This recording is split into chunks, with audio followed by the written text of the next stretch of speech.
Good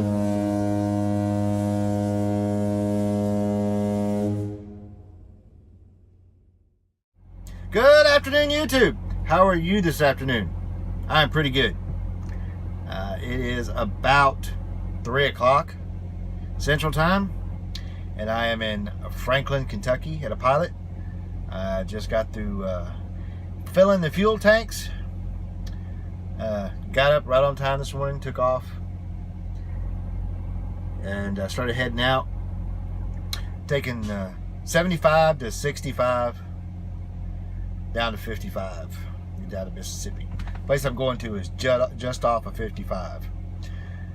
I could drive about another 330 miles or so for the day, and the truck stop I think I'm going to stop at is the last Flying J on the way. I think it's a Flying J, and it's about an hour from the receiver. I think though I'm going to look on Google Maps real quick to see what it looks like right around that place, because if I can find a place to park that's really there, right there, as opposed to there, I'll go ahead and drive all the way there, because I should be able to make it tonight if traffic continues to be as good as it is. I have gotten some rain today coming through the mountains in Kentucky and the hills of lower Ohio. It's overcast right now. It looks like it might rain some more. It's supposed to be scattered showers all day today going down. It's just a really beautiful day, beautiful drive. Well, with the exception of driving through Cincinnati, that was hell. And, I think that whole city, just like DFW and most other major cities, is completely under construction. And I took the loop around, and it was ridiculous still. Found out two interesting things this morning, and both of these I did not know. Well, I kind of knew one. Well, the first one is that this truck, and all trucks here at the company, have maintenance managers. I didn't know that they had maintenance managers that handled individual fleets of trucks, just making sure that they get maintained or taken care of. I found it out because when I was coming through Kentucky and I was pulling a pretty bad set of hills, I started off slow because traffic was bad, and then it started to rain. So I'm pulling these hills, and it was really working the truck. I was pulling it like about 5th gear, barely getting 30 miles an hour up these hills. And the check engine light came on, and I looked at all the gauges, and I knew what it was. It was the exhaust temperature, and because it was also starting to drag the truck down. Well, that went on for about a half hour. Then I got to the top of the hills, and then I started going down hills, and it was still up. And then the check engine light went off for about 2 or 3 minutes, and then came back on again when I started pulling hills again. After about 30 minutes, I got a Omnitrax message asking me, basically, "Hey Michael, is your truck okay? We're getting fault codes." And I was like, the truck tells the company the truck is having problems? Never had that with any other company.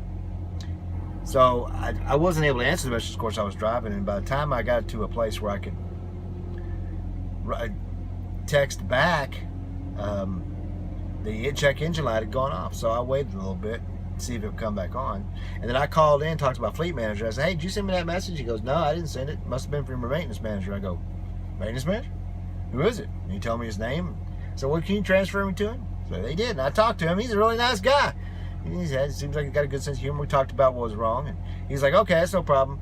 You're supposed to," and he told me my last major PM and when my next major one is, which is supposed to be right now, actually, 146,000, and I'm just over that. He said, it might be just temperature sensors going bad. And I said, "Well, I was pulling the hills pretty hard, and it was raining, so the heat was being suppressed from getting out off the truck." He goes, "Yeah, that might do it. Just keep an eye on it and let me know if you still have problems." I said, "Okay." That was kind of cool. I did not know that. So I got his number, and if I ever have problems, I'd call him directly. All questions. The other thing is the Pilot Flying J app. I know that they have been working on it and trying to make it better, because generally it's really good just for finding locations. But this last update has got some awesome features. It used to tell you your rewards points and things like that, but now not only that, you can pump start the pump from your phone. I haven't tried that. I saw it because I saw another thing. They had a display as an advertisement, really telling me I didn't have to come inside for my receipts anymore. If I used the Pilot Flying J app, I could get my receipts based on my rewards card on the app. So I went to try that after I parked the truck. I bought fuel and parked the truck for my DOT break, and I went to look at it before I went inside to get the receipt. And sure enough, there were my last 2 receipts. I don't know how long it keeps the receipts.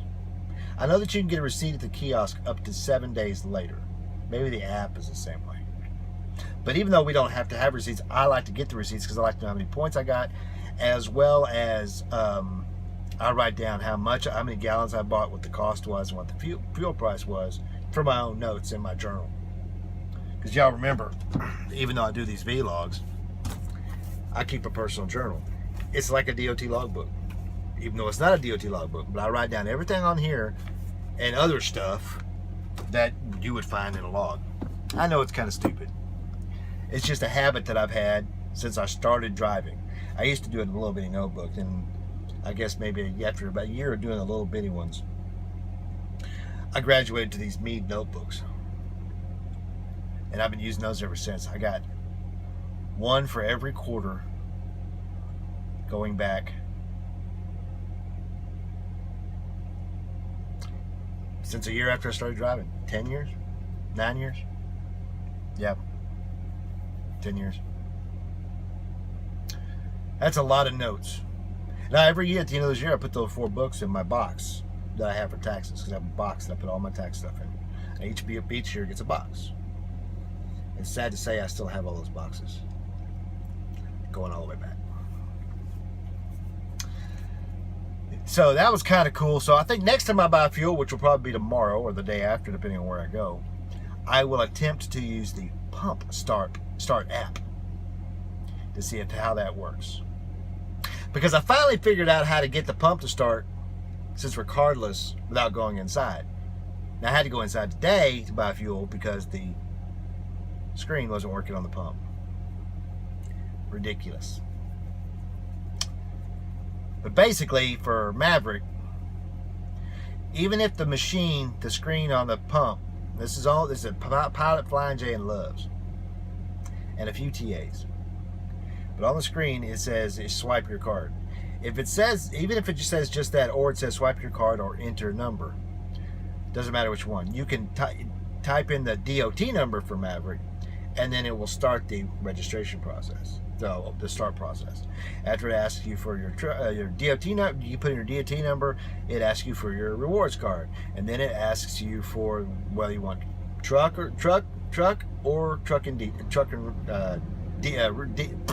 reefer fuel. Okay.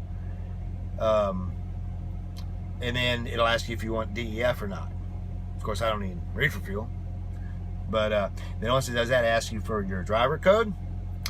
No, your truck number, then your driver code, then your pro number, and then the mileage. Just like that. Once you get all that stuff entered in there, the pump starts. I did it yesterday. Day before yesterday, didn't have any problems.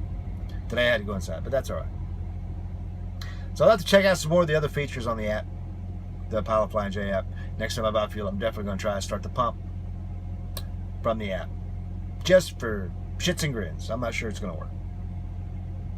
Oh, it also asks you for a cash advance. That's the last thing the pump asks you for. So, that's about all I got for now. I'm going to finish my DOT break. I'm eating my last set of ribs from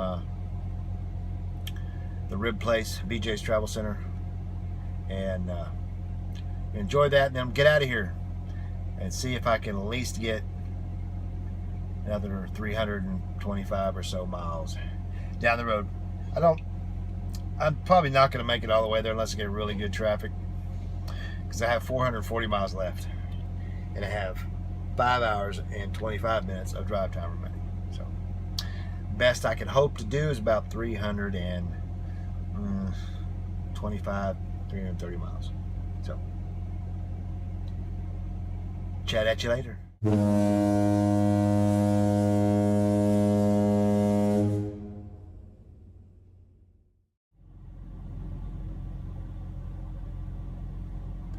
Good evening, YouTube. How are you this evening? I want you watching this guy make his third attempt to park in that parking spot. You could park 2 trucks in that spot.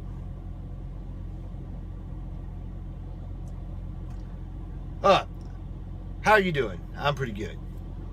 I'm in Senatobia, Mississippi, which is about 45 miles south of Memphis, at a kangaroo truck stop. Though it looks like Pilot bought this one. I thought it was a kangaroo until I pulled up and saw the new Pilot signs. Still a kangaroo. That means it's just selling Pilot fuel. I stopped. It's a little early.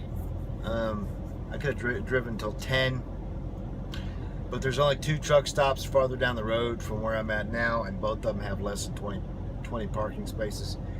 I didn't want to risk getting down there and not being able to get a spot. So I'm about 2.5 hours away from the receiver, which is okay. It's okay. I should be able to get up early, get in there by 10, and get this load off and get another one going someplace for the weekend. Hopefully it's a long one. I'd like to have a really long run for the weekend, because I doubt that they'd give me the 800 for the weekend. So it was a pretty good day. I told you all that earlier. The drive down from the last time we talked was actually still pretty good, though I had some really bad traffic in a few places, and especially coming into Memphis on 40.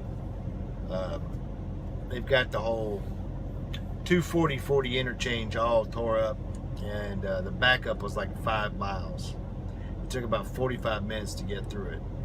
And then there were some other construction delays in some other places. I had another problem with the truck, like I had earlier. The exhaust was getting too hot, and I'm used to that. It happens in trucks, the newer ones, especially with DEF, because of the temperature sensors and everything. Though I've never driven one that derated when that happened, and it's a real huge pain in the butt, because it always happens on a hill, and then I end up, just crawling up the hill, worse than I would have been beforehand. So I need to get that temperature sensor fixed. I don't know when I'm going to do it. Maybe it was an isolated incident due to the humidity and all kinds of other stuff, because it was relatively humid today in a lot of places. I guess that's really about it. There's just not a busy day. Just drive. And I got 10 hours of driving in today, and it was good. I wish I had gotten more. I probably could have got down to the Pilot. That's about another 85 miles down the road if I had had the hours. That had been my original intention until I got to Memphis, and once I sat in Memphis traffic for 45 minutes just trying to get to that one little construction area. Because the construction area was less than a half a mile long, but it took 45 minutes to get through it. Because not only did they break it down from 5 lanes to 3 lanes, right where the split to go 3 ways ended up coming down to 2 lanes, and everybody was waiting to the last second because it was like a real short break, and there was no notice until you got about 500 feet from it. So it kind of sucked, but it's a good day. Tomorrow should be a good day too.